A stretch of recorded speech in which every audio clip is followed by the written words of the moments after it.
So this is Neil Schneider for MTBS-TV at the UOIT Game Jam, which is focusing on immersive technology. Joining me is Tucker and Cameron.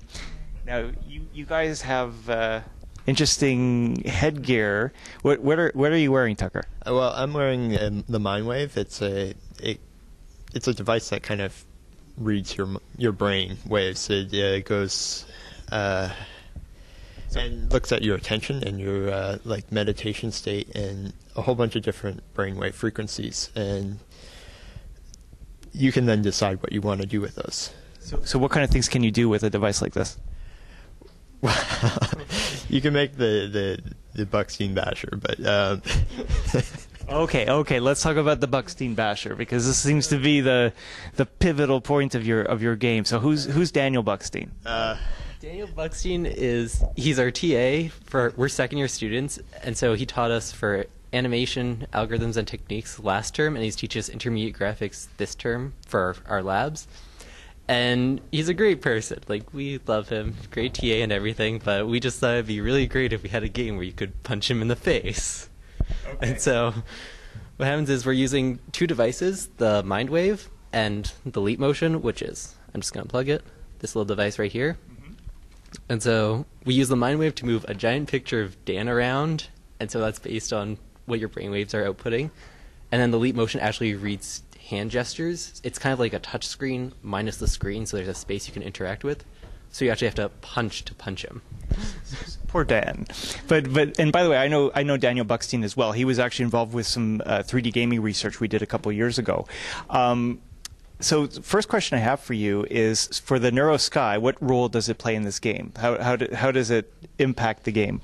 Well, we're supposed to have interference, and while our other game concept kind of fell through and the Buckstein basher appeared, some of it still managed to get in, and that's it was originally going to be the flying Buckstein chasing you around the level. But now he kind of just gets in your way. Okay, excellent. Well, let's see it in action.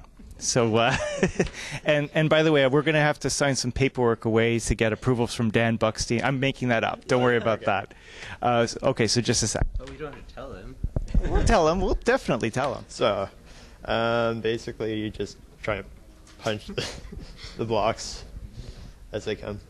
And they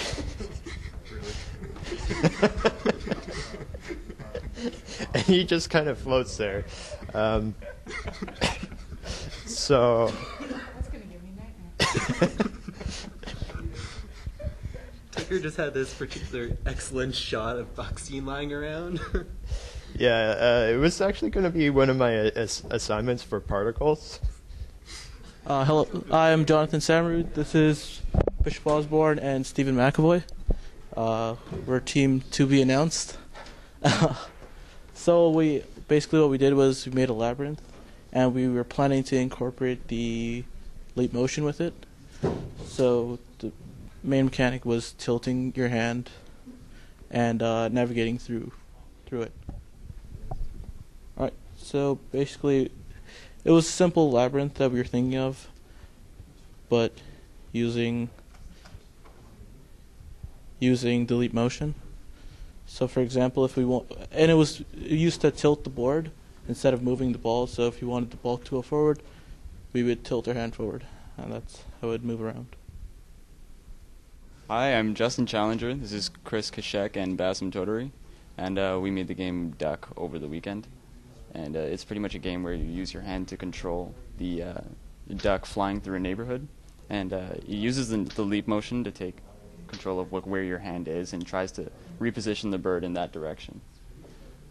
Pretty simple concept. It's like dodging the obstacles and trying to survive for as long as possible, and I lost. So yeah, Bassem was our main character guy, did the bird and stuff, and Chris did all the and the animation for it. Chris did a lot of the trees and all of pretty much the obstacles that I'm dodging. And Justin was the lead programmer. Yay.